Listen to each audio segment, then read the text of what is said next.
नमस्कार साथियों, सफल आईएएस में आपका हार्दिक स्वागत है। आज चर्चा का विषय यूनियन कार्बाइड कारखाना है और अभी ये हाल में ही चर्चा में क्यों आया है, क्योंकि हाईकोर्ट का एक आदेश है जिसमें यूनियन कार्बाइड के अंदर मौजूद कचरे का निस्तारीकरण करना है, यानी उसका पूरी तरीके से उसको खत्म करना है। इसके लिए भोपाल से कचरे को पीथमपुर की तरफ भेजा गया है और वहां पर उसकी निस्तारीकरण की प्रक्रिया संपन्न की जाएगी। तो आज हम इस बात को समझेंगे कि आने वाली राज्य लोक सेवा आयोग की जो परीक्षा फरवरी में होने वाली है, उसमें किस प्रकार से इसमें क्वेश्चन हमारे लिए बन सकता है। तो साथियों, यूनियन कार्बाइड कारखाना, सबसे पहले हम देख लेते हैं कि घटना कब हुई। इसमें घटना 2 से 3 दिसंबर 1984 को यह घटना हुई और इसमें लगभग 5479 लोगों की क्या हो गई, मृत्यु हो गई। अगर समझें कि उस दिन किस चीज का रिसाव हुआ था वहां पर, तो जहरीली गैस जो आम बोलचाल में बोली जाती है, लेकिन के अलावा भी हमको जानना पड़ेगा, क्योंकि हमसे सिर्फ ये ऑप्शन में ये नहीं पूछेगा जहरीली गैस। यहां पर मिथाइल आइसोसाइनेट गैस का रिसाव हुआ और इसको शॉर्ट फॉर्म में MIC गैस भी क्या होते हैं, बोलते हैं। उस दिन 40 टन गैस का क्या हुआ, रिसाव हुआ। ये सबसे महत्वपूर्ण है और मध्य प्रदेश लोक सेवा आयोग में कई बार इस प्रकार का प्रश्न पूछा गया है।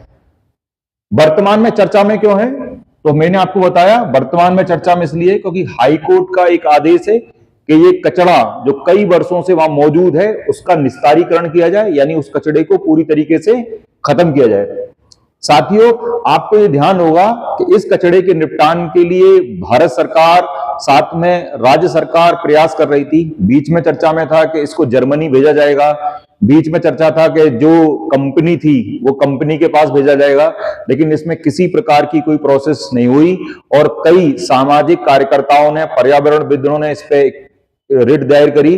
तब ये लंबे समय से मामला विचाराधीन था और इस विचाराधीन केस के तहत अब आदेश आया है कि इस कचरे का निपटान किया जाए। तो इस कचरे के निपटान के लिए भोपाल से अपशिष्टों को कंटेनर में भर भर के पीथमपुर में भेजा गया है और इसको जब पैकिंग की गई, जब भेजा गया, तो सरकार ने बहुत ज्यादा सावधानी रखी, क्योंकि साथियों ध्यान रखना, ये अपशिष्ट कोई नॉर्मल कचरा नहीं है। इसमें रेडियो एक्टिव पदार्थ क्या है, मौजूद हो सकते हैं। इन्हीं सभी बातों को ध्यान में रखते हुए इसको पीथमपुर में भेजा गया है और पीथमपुर के अंदर एक यूनिट काम कर रही है जिसका नाम है अवशिष्ट निपटान इकाई। इसमें इसको जलाया जाएगा। पहले सैंपलिंग रूप से पहले इसको जलाया गया था, तब वहां के लोगों का कहना था जब जलाया था तो उस जगह पे, जिस जगह पे जलाया गया था वो जगह अनफर्टाइल हो गई, साथ में उस एरिया का जो पानी था वो खराब हो गया। ये हमारे लिए चिंता का विषय है। साथ में इसमें आदेश है कि जो कचरा जलाया जाएगा उसमें उस राख की भी जांच की जाएगी कि उसमें किसी प्रकार का कोई हानिकारक तत्व मौजूद नहीं है। लेकिन ध्यान रखना, वर्तमान में ये बहुत ज्यादा चर्चा में है।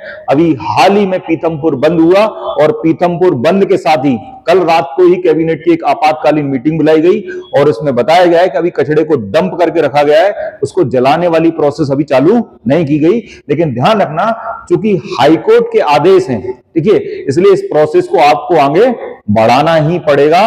लेकिन कई डॉक्टरों का ये कहना है कि ये अपशिष्ट जला तो उस पर्टिकुलर एरिया के अंदर मानव जाति को नुकसान हो सकता है। साथ साथ में इंदौर रीजन के अंदर जो लोग रह रहे हैं उसमें डॉक्टरों का मानना है, ये हमारा मानना नहीं, ये डॉक्टरों का मानना है कि हर 8वां व्यक्ति कैंसर से पीड़ित हो सकता है। ये तो भविष्य में देखने का विषय रहेगा कि क्या ऐसी घटना हो रही है या हो सकती है, लेकिन फिर भी हमको बहुत सावधानी रखना होगी कि इसमें किसी प्रकार की जलाते समय कोई त्रुटि ना हो जाए, क्योंकि ये पदार्थ बहुत ज्यादा जहरीला है और इसमें सारे पैमाने मानक ध्यान में रख के, सभी चीजों को ध्यान में रख के, वैज्ञानिकों के दिशा निर्देश के अनुसार अगर ये जले तो हो सकता है कि ये जो समस्या हमारे सामने लंबे समय से बनी हुई है, ये समस्या क्या हो, समाप्त हो जाए। धन्यवाद साथियों।